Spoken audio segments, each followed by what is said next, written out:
이 시간 우리에게 주시는 하나님 말씀입니다. 에베소서 1장 1절에서 6절 말씀입니다. 에베소서 1장 1절에서 6절까지 말씀을 한 절씩 교독하도록 하겠습니다. 제가 먼저 봉독합니다.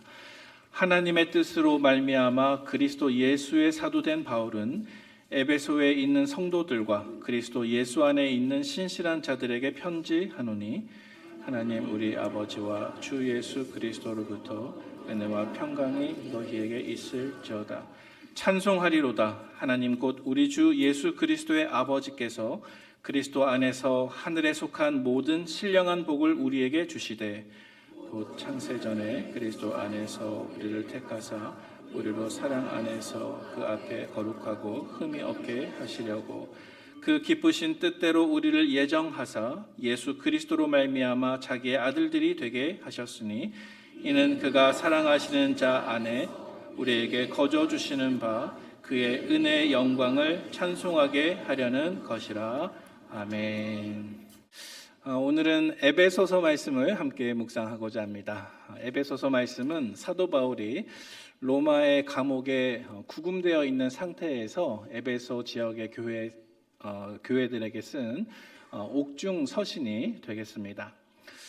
에베소서의 주제는 우리가 잘 알고 있는 것처럼 교회는 무엇인가, 교회는 어떤 공동체인가 라고 하는 큰 주제를 가지고 있습니다. 오늘 우리가 함께 살펴볼 주제는 직접적인 교회론은 아닌데요. 오늘 본문에서 우리는 성도들은 어떤 정체성을 가지고 있는가를 살펴볼 텐데 사실 이러한 주제들도 궁극적으로는 교회론에 이바지한다고 볼 수 있습니다. 성경에 나타나는 에베소는 지금의 터키 지역입니다. 터키 서쪽에 위치하고 있는데 지금은 도시로서의 기능은 하지 못하고 유적지로서의 기능만 하고 있습니다.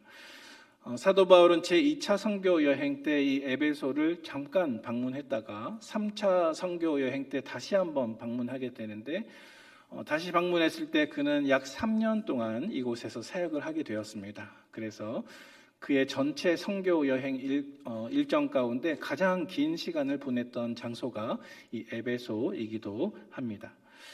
오늘 우리가 다루고 싶은 본문은 에베소서 1장 말씀인데요. 잠깐 1장과 2장 말씀을 한번 비교해 보면 약간의 차이가 있습니다. 에베소서 1장은 하나님의 관점에서 본 구원 문제입니다. 하지만 그 다음 장인 에베소서 2장 말씀은 인간의 관점에서 바라본 구원을 다루고 있습니다. 먼저 에베소서 1장 말씀이 하나님의 관점에서 본 구원이라고 말할 수 있는 이유가 있는데 그것은 오늘 본문에서도 우리가 곧 살펴보겠지만 시간과 공간이 창조되기 이전에, 다시 말해서 창세 전에 하나님께서 구원을 미리 예비하시고 준비하신 일을 1장 말씀이 보여주고 있기 때문에 그것은 하나님의 관점에서 본 구원 문제입니다. 그래서 1장에서 가장 중심 구절 중에 하나가 4절 말씀인데요. 우리 그 중에 상반절 말씀만 같이 읽어보겠습니다. 시작. 곧 창세 전에 그리스도 안에서 우리를 택하사. 시간이 언제라고 말씀하고 있습니까? 창세 전에, 인간이 있기도 전에, 따라서 하나님의 관점에서 본 구원 이야기입니다.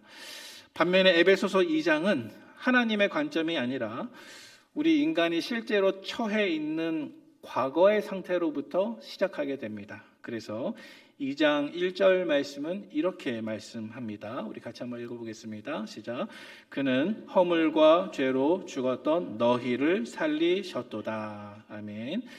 너희는 인간을 말합니다. 그런데 그 앞에 보니까 죽었던 시제가 어떻게 되어 있습니까? 과거죠. 과거 시제입니다. 그래서 이 말씀은 성도들의 과거의 영적인 상태입니다.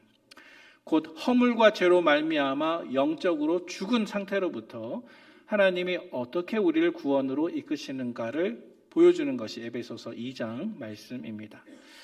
자, 그 중에서 오늘 우리가 먼저 살펴보고자 하는 말씀은 에베소서 1장 중에서도 3절 말씀입니다. 여러분 3절 말씀 보면 이렇게 선언하고 있습니다. 우리 다 같이 한번 읽어보겠습니다. 시작. 찬송하리로다. 하나님 곧 우리 주 예수 그리스도의 아버지께서 그리스도 안에서 하늘에 속한 모든 신령한 복을 우리에게 주시되. 아멘. 특별히 하반절 말씀 보시면 하늘에 속한 모든 신령한 복을 우리에게 주시되. 자, 여기 시제를 한번 보면요, 원문을 보면 이 주시되는 미래형이 아니라 과거형입니다. 그래서 이미 우리에게 주신 것입니다. 자, 그런데 보면 신령한 복이라는 구절이 등장하는데요. 여러분, 복이라고 하는 것은 무엇인가요? 보통 사람들이 생각하는 복은 건강, 물질, 형통, 성공 이런 것들을 복이라고 말하겠죠. 하지만 성경에서 말하고 있는 복은 이런 것들보다 훨씬 더 깊은 개념을 가지고 있습니다. 성경에서 말하고 있는 복의 개념은 히브리어에 있는 샬롬과 매우 비슷한 개념입니다. 특별히 변증가로 유명한 팀 켈러 목사님의 정의에 따르면 히브리어에서 샬롬은 우리 마음과 우리 영혼이 간절하게 바라는 참된 기쁨과 참된 유익을 뜻한다. 이렇게 정의 내리고 있습니다. 자, 그래서 조금 전에 우리가 살펴보았던 에베소서 1장 3절 말씀의 뜻을 다시 한번 해석해 보면 이렇습니다. 이 세상에서 예수 그리스도를 나의 구주와 주인으로 영접한 모든 그리스도인들은 이미 창세 전에 하나님께서 계획하신 하늘에 있는 모든 신령한 복을 받은 사람들이라는 사실입니다. 심지어 내가 태어나기도 전에 하나님께서 그 복을 나를 위해서, 누구를 위해서요? 나를 위해서 준비해 주셨다는 사실입니다. 여러분, 이 사실이 믿어지십니까? 여러분, 이 사실이 도대체 무슨 뜻을 가지고 있을까요? 우리가 그 뜻을 이해하기 위해서 저는 오늘 본문 말씀을 다음과 같은 세 가지 질문으로 나누어서 같이 묵상해 보고자 합니다. 세 가지 질문은 다음과 같습니다. 첫 번째, 우리가 어떻게 약속하신 신령한 복을 얻을 수 있을까요? 두 번째는 약속하신 신령한 복은 무엇일까요? What? 그리고 세 번째는 우리는 왜 약속하신 신령한 복을 얻게 될까요? 이 세 가지 질문에 대해서 같이 오늘 본문을 살펴보도록 하겠습니다. 자, 먼저 첫 번째로 우리는 어떻게 약속하신 신령한 복을 얻을 수 있을까요? 입니다.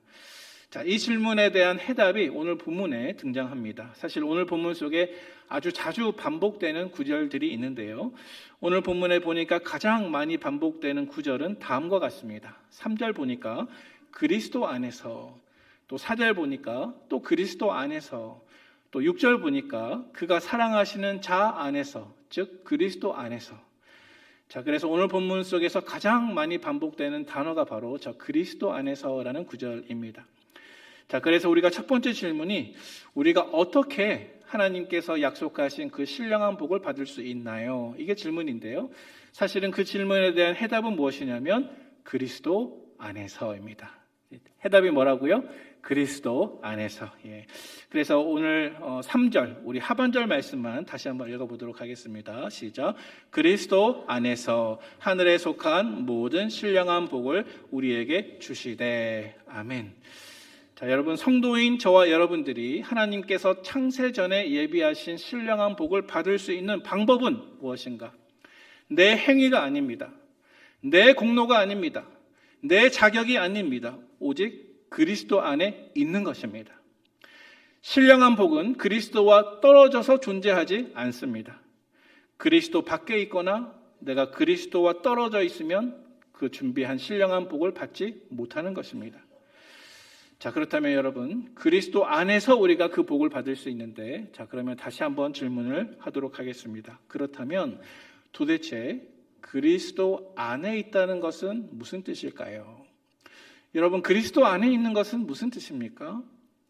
한번 예를 들어 보도록 하겠습니다. 여러분, 이런 문장이 있습니다. 첫 번째로, 차가 주차장 안에 있다.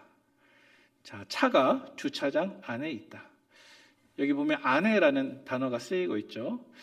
자, 여러분, 우리가 그리스도 안에 있다고 하는 것이 혹시 이런 뜻일까요? 차가 주차장 안에 있다. 여기서 안에라고 하는 말은 공간적인 의미를 가지고 있습니다. 그래서 차는 주차장 안에 있을 수도 있고 또 주차장 밖에 있을 수도 있겠죠. 물론 주차장 안에 있으면 보호를 받을 수는 있겠지만 이 주차장은 주차장 안에 있다고 해서 혹은 밖에 있다고 해서 그 차의 성격이나 정체성을 전혀 건드리지 않습니다. 자동차는 주차장 안에 있거나 밖에 있어도 상관없이 항상 똑같은 차인 것이죠. 그래서 성경이 말씀하고 있는 우리가 그리스도 안에 있다라고 했을 때 그 말을 설명하기에는 이 첫 번째 예는 별로 적절하지가 않습니다. 자, 여러분 다음 문장을 한번 보시기 바랍니다. 두 번째로 소금물 안에 소금이 있다. 자, 소금물 안에 소금이 있다.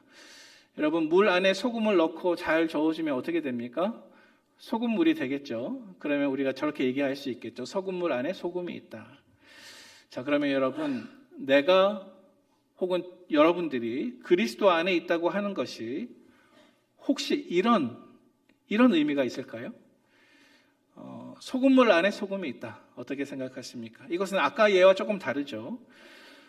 앞선 예와 달리 소금물은 물 안에 소금이 있으면 그 소금이 녹아집니다. 소금이 녹아지게 되면 처음에는 결정체였지만 이제 눈에 보이지도 않죠. 그래서 물과 소금 사이의 경계가 흐려지게 됩니다. 그래서 소금물의 상태일 때 소금과 물을 한번 생각해 보면 이 둘은 완전히 혼합되어서 하나가 된 것처럼 보입니다. 그렇죠? 자, 그러면 여러분 이러한 모습이 내가 그리스도 안에 있는 모습일까요? 사실 그렇지 않습니다. 성경이 말하고 있는 그리스도 안에 있다고 하는 것을 설명하기에 이 두 번째 문장도 적절하지 않습니다. 왜냐하면 성경은 그리스도와 우리가 섞여서 구별됨이 없이 하나가 된다고 말씀하고 있지 않기 때문입니다. 자, 제 얘기를 한번 잘 들어보시기 바랍니다. 소금물의 경우에 소금이 녹아지면 물과 별로 구분이 없어 완전히 하나가 되는 것처럼 보이잖아요. 하지만 그리스도는 누구이십니까? 그리스도는 하나님이시고 하나님의 아들이십니다. 그리스도는 전능하시고 무한하시고 창조주이십니다. 하지만 인간은 어떻습니까? 유한한 피조물입니다. 따라서 그리스도와 우리는 구별이 없는 것이 아니라 분명하게 본질적으로 구별이 되는 것입니다. 섞여질 수가 없습니다. 자, 그래서 기독교 신앙은 결코 범신론이 아닙니다. 또 하나님과 나 사이에 구분이 없어지는 어떤 신비주의도 아닙니다. 자, 여러분 이제 세 번째로 요한복음 15장 말씀에 나오는 비유를 말씀드리도록 하겠습니다. 세 번째 문장은 다음과 같습니다. 가지가 포도나무 안에 붙어 있다. 자, 여러분 이 문장을 한번 생각해 보시기 바랍니다. 자, 이 문장은 어떻습니까? 자, 이 문장은 내가 그리스도 안에 있다고 하는 사실을 잘 표현하고 있습니까? 예, 그렇죠. 그렇죠. 바로 이 문장이야말로 내가 그리스도 안에 있음을 분명하게 표현하고 있습니다. 자, 왜냐하면 가지가 포도나무 안에 붙어 있다고 했을 때 가지는 분명히 나무 안에 있습니다. 하지만 그렇다고 해서 가지가 나무가 되는 것은 아닙니다. 또 아까 첫 번째 예로 자동차가 주차장 안에 있다고 하는 그 문장과 조금 달리 가지가 포도나무 안에 붙어 있을 때와 떨어져 있을 때 결과가 너무나 많이 달라집니다. 가지가 나무 안에 붙어 있으면 어떻게 됩니까? 나무로부터 생명을 공급받게 됩니다. 하지만 가지가 포도나무에서 떨어져 있으면 어떻게 됩니까? 그 가지는 결국 말라서 죽게 되는 것입니다. 바로 이 점이 중요합니다. 여러분 우리가 예수님을 믿는다고 하는 것은 단순히 예수님을 아는 것이 아니라 그리스도 안에 있는 것입니다. 믿으십니까? 믿으십니까? 예, 좀 크게 아멘 해주시기 바랍니다. 자, 따라서 여러분 하나님께서 우리에게 약속하신 모든 신령한 복은 그리스도 밖에 있는 사람에게는 주어질 수 없는 것입니다. 자, 그래서 아까 우리가 첫 번째 물었던 질문, 우리가 어떻게 약속하신 신령한 복을 받을 수 있는가? 이 질문은 다시 다음과 같은 질문과 연결될 수 있습니다. 그 질문은 바로 나는 지금 그리스도 안에 있는가? 아니면 나는 지금 그리스도 밖에 있는가? 자, 여러분 한번 질문해 보시기 바랍니다. 나는 지금 그리스도 안에 있는가? 아니면 나는 그리스도 밖에 있는가? 사랑하는 우리 북문의 성도 여러분, 여러분들께서 그리스도 안에 거하심으로 하나님께서 창세전에 약속하신 그 신령한 복을 날마다 누리시기를 축복합니다. 우리는 믿음으로 그리스도에게 꼭 붙어 있어야 합니다. 이제 두 번째 질문을 물어보도록 하겠습니다. 오늘 본문 속에서 우리가 다룰 두 번째 질문은 약속하신 신령한 복은 무엇일까요? 라는 질문입니다. 자, 하나님께서 창세전에 우리에게 약속하신 신령한 복은 무엇일까요? 자, 먼저 결론부터 말씀드리면 에베소서 1장 말씀 안에 이 신령한 복이 무엇인지 자세하게 등장합니다. 에베소서 1장 말씀은 하나님께서 우리에게 예비하신 이 신령한 복이 무엇인지 추상적으로 말하지 않습니다. 매우 구체적으로 말하고 있습니다. 우리가 그것을 깊이 살펴볼 수는 없겠지만 간략하게 한번 살펴보도록 하겠습니다. 우리 PPT 자료 부탁드립니다. 첫 번째로 하나님께서 우리에게 약속하신 신령한 복은 첫 번째 택하심입니다. 하나님께서 창세전에 그리스도 안에서 우리를 택해 주셨습니다. 두 번째는 양자됨의 복입니다. 하나님께서 저와 여러분들을 하나님의 자녀로 받아 주셨습니다. 세 번째는 구속입니다. 저와 여러분들은 그리스도의 피로 죄사함을 얻게 되었습니다. 네 번째는 은혜의 풍성함입니다. 하나님께서 우리에게 은혜를 넘치도록 부어주셨습니다. 다섯 번째는 하나님의 뜻을 알게 되는 것입니다. 하나님께서 저와 여러분들에게 구원의 비밀을 밝히 드러내 주셨습니다. 여섯 번째는 기업을 얻는 것입니다. 저와 여러분들이 하나님의 소유가 된 것이죠. 일곱 번째는 성령의 인치심입니다. 성령께서 저와 여러분들의 구원의 보증이 되어 주십니다. 자, 그런데 하나님께서 약속하신 이러한 여러 가지 신령한 복들을 다시 한번 우리와 그리스도와의 관계를 통해서 다시 한번 설명해 볼 수가 있습니다. 자, 제가 설명을 드리도록 하겠습니다. 자, 여러분, 우리가 예수님을 믿는다는 것, 또 우리가 그리스도인이 된다고 하는 것은 그리스도 안에 있는 많은 것이 내 것이 되었다는 뜻이 있습니다. 자, 다시 한번 말씀드리도록 하겠습니다. 내가 그리스도를 믿는다는 것, 내가 예수님을 믿는다고 하는 것은 그리스도 안에 있는 많은 것이 내 것이 되었음을 뜻하는 것입니다. 자, 여러분, 그것이 어떻게 가능할까요? 어떻게 해서 그리스도 안에 있는 많은 것이 내 것이 되었다고 말씀할 수가 있겠습니까? 여러분, 이것을 잘 설명할 수 있는 한 가지 방법이 있는데요. 그것은 바로 결혼입니다. 뭐라고요? 결혼입니다. 자, 예를 들어 보겠습니다. 한 사람이 있습니다. 그런데 이 사람은 매우 가난하고 궁핍한 삶을 살고 있었습니다. 자, 그런데 이 사람이 결혼하게 됐습니다. 그런데 이 사람과 결혼할 그 배우자가 모든 것을 가지고 있는 사람입니다. 이 사람과 결혼할 배우자는 매우 부유한 사람입니다. 자, 그러면 전에는 가난하고 궁핍한 삶을 살았던 이 사람이 모든 것을 가진 사람과 함께 결혼하게 되었을 때 결혼 후에 무슨 일이 벌어지게 됩니까? 그 전에 가난했던 사람이 그 전에 가지지 못한 것을 결혼과 동시에 자기 배우자에게 있는 모든 것을 법적인 연합 안에서 함께 누리게 되는 것이죠. 여러분, 이해가 되시죠? 예. 자, 그런데 재산뿐만이 아닙니다. 신분도 마찬가지입니다. 만약 내 남편이 대통령이면 아내가 대통령은 아니지만 남편으로 인해서 영부인이라고 하는 새로운 신분도 얻게 되는 것과 같습니다. 자, 그래서 성경은요, 우리가 그리스도인이 되는 것, 내가 예수님을 믿는 것을 우리가 그리스도의 신부가 되는 것에 비유해서 말씀하고 있습니다. 우리 말씀을 한번 읽어보도록 하겠습니다. 에베소서 5장 25절 말씀 같이 읽겠습니다. 시작. 남편들아, 그 교회를 위하여 자신을 주심같이 하라. 아멘. 호세아 2장 19절 20절 말씀도 같이 봉독합니다. 시작. 내가 내게 장가들어 영원히 살되 공의와 정의와 은총과 긍휼이 여김으로 내게 장가들며 진실함으로 내게 장가들리니 내가 여호와를 알리라. 아멘. 자, 여러분, 말씀해 보니까 하나님과 우리와의 관계, 그리고 그리스도와 우리와의 관계를 마치 결혼처럼 비유하고 있죠. 자, 그래서 이것을 한번 정리해 보면 우리가 예수님을 믿는다고 하는 것은 마치 법적인 결혼을 통해서 배우자에게 있는 모든 것을 누릴 수 있는 것처럼 우리 모두가 그리스도 안에 있는 하나님께서 약속하신 하늘에 속한 모든 신령한 복을 누리게 되었다는 것입니다. 이것을 믿으시기를 축복합니다. 그래서 이것을 한번 정리해 보도록 하겠습니다. 하나님께서 창세 전에 그리스도 안에서 우리에게 약속하신 신령한 복은 마치 다음과 같습니다. 우리 화면 보여주시기 바랍니다. 그리스도 안에 있는 것이었는데 이제는 내 것이 되었습니다. 그리스도의 의가 내 의가 되었습니다. 그리스도의 아들 되심이 나의 양자됨이 되었습니다. 그리스도의 죽음이 내 옛사람의 죽음이 되었습니다. 그리스도의 부활이 나에게 새 생명이 되었습니다. 그리스도가 받는 모든 하나님 나라의 상속이 나에게도 소망이 되었습니다. 자, 그런데 여러분, 하나님께서 이러한 신령한 복을 언제 계획하셨다고요? 하나님께서 이러한 신령한 복을 창세 전에 미리 계획하셨습니다. 여러분, 이것은 정말 놀라운 은혜가 아닙니까? 이것은 정말 놀라운 사건이 아닐 수가 없습니다. 여러분, 하나님께서 창세 전에 우리를 구원하시기 위해서 미리 우리를 선택하시는 것을 신학적인 용어로 예정이라고 말합니다. 여러분, 예정은 성경적인 진리이고 분명한 사실입니다.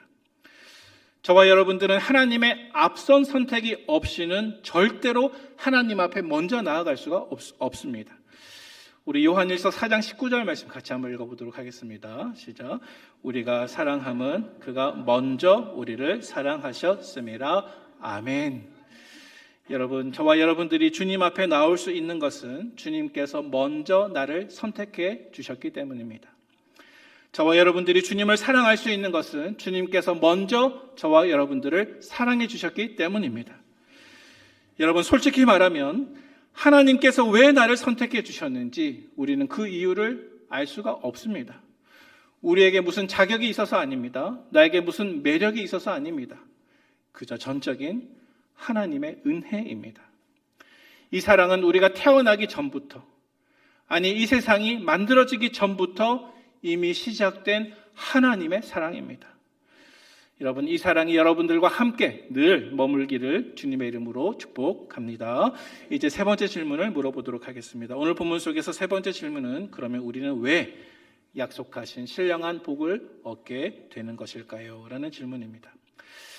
여러분, 우리는 왜 약속하신 신령한 복을 얻게 되는 것일까요? 오늘 본문 속에 한 가지 해답이 숨겨져 있습니다. 우리 6절 말씀 같이 한번 봉독해 보도록 하겠습니다. 시작.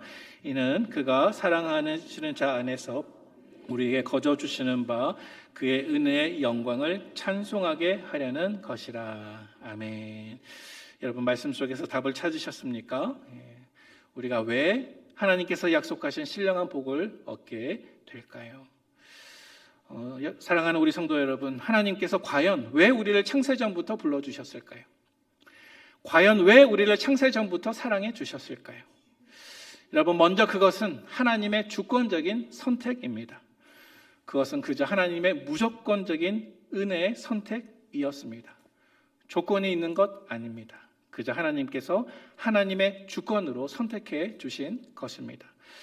우리 고린도전서 1장 28절에서 29절 말씀에 이런 구절이 있는데 우리 같이 한번 읽어보도록 하겠습니다. 시작. 하나님께서 세상의 천한 것들과 멸시받는 것들과 없는 것들을 택하사 있는 것들을 폐하려 하시나니 이는 아무 육체도 하나님 앞에서 자랑하지 못하게 하려 하심이라. 아멘. 여러분, 하나님은 우리가 태어나기도 전, 아니 우리 존재가 시작되기도 전인 창세 전에 우리를 택하셨습니다. 왜 그렇게 하셨습니까? 방금 읽은 고린도전서 1장 29절 하반절 말씀에 보니까 어떻게 기록하고 있습니까? 이는 아무 육체도 하나님 앞에서 자랑하지 못하게 하려 하심이라.